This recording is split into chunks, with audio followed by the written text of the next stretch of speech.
Perhatikan latihan dari buku BKS halaman 18. Nah, soal nomor 1. Di situ diketahui potensial reduksi dari Zn adalah min 0,76, sedangkan potensial reduksi dari Fe min 0,44. Artinya apa? Potensial reduksi Fe lebih besar dari Zn, sehingga Fe lebih berpotensi mengalami reduksi. Reduksi terjadi di mana? Di katoda. Katoda itu kutub positif, sehingga reaksinya adalah Fe2+ plus 2 elektron menjadi Fe. E0 reduksinya ini. Kemudian anodanya, anoda itu kutub negatif, mengalami reaksi oksidasi, sehingga Zn menjadi Zn2+. E0-nya, karena kita tuliskan reaksinya adalah reaksi oksidasi, maka E0-nya Zn adalah plus 0,76 kalau untuk reaksi oksidasi. Sehingga kalau dijumlahkan reaksi reduknya, Fe-nya mengalami reduksi, Zn-nya mengalami oksidasi, E0-nya tinggal menjumlahkan. Sehingga E0-nya adalah plus 0,76 volt. Atau E0 sel bisa dihitung dari E0 reduksi min E0 oksidasi.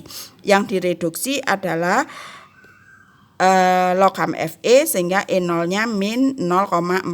Sedangkan yang dioksidasi adalah logam Zn, potensial reduksinya min 0,76. Sekali lagi, kalau menggunakan rumus ini, maka nilai E0 sel jangan diubah-ubah, nilainya tetap.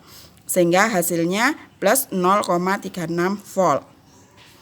Karena di sini reaksinya harga E0 selnya ketemu positif, maka dianggap reaksinya berlangsung atau reaksinya berlangsung spontan.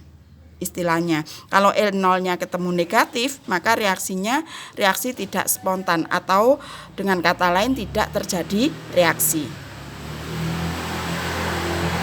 Kemudian bagaimana penulisan notasi sel? Notasi sel dapat dituliskan reaksi oksidasi, jembatan garam, baru reaksi reduksi. Karena yang dioksidasi Zn, maka Zn menjadi Zn2+, jembatan garam, baru Fe2+ menjadi Fe. Perhatikan soal nomor 2 kalau sudah. Di sini diketahui harga E0 reduksi bermacam-macam logam atau potensial reduksi bermacam-macam logam. Nah, pertanyaan A, tentukan anoda dan katoda sel volta dengan elektroda. Yang pertama Pb dibandingkan Cu. Coba kita lihat E0-nya Pb di sini min 0,13, Cu-nya plus 0,34. Artinya Cu lebih berpotensi untuk reduksi. Reduksi di mana? Di katoda. Jadi katodanya Cu, anodanya otomatis Pb. Mg dibandingkan Zn. Mg mempunyai potensial reduksi min 2,34, sedangkan Zn min 0,76. Artinya E0 Zn lebih besar. Maka Zn berpotensi sebagai katoda. Katodanya mengalami reduksi. Katodanya Zn, anodanya Mg. Fe dibandingkan dengan Zn. E0 Fe min 0,44, sedangkan E0 Zn min 0,76. Artinya E0-nya Fe lebih besar dari E0 Zn. Berarti katodanya adalah Fe, anodanya Zn. Yang terakhir mengerti ya anak-anak ya.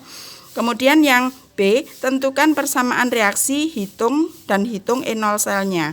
Saya contohkan yang pertama, Pb dengan Cu. Pb mempunyai E0 yang lebih kecil dibandingkan Cu. Artinya Pb-nya mengalami oksidasi, Cu-nya mengalami reduksi. Nah, sehingga pada katoda itu kutub positif, terjadi reaksi reduksi, Cu2+ plus 2 elektron menjadi Cu. Anoda kutub negatif, anoda mengalami oksidasi, maka Pb menjadi Pb2+ plus 2 elektron. Kalau dijumlah redoksnya reaksi reduksi dan oksidasinya, ini elektronnya kita coret, kiri kanannya sama, maka Cu2+ menjadi Cu, Pb menjadi Pb2+, atau Cu2+ plus Pb menjadi Cu plus Pb2+.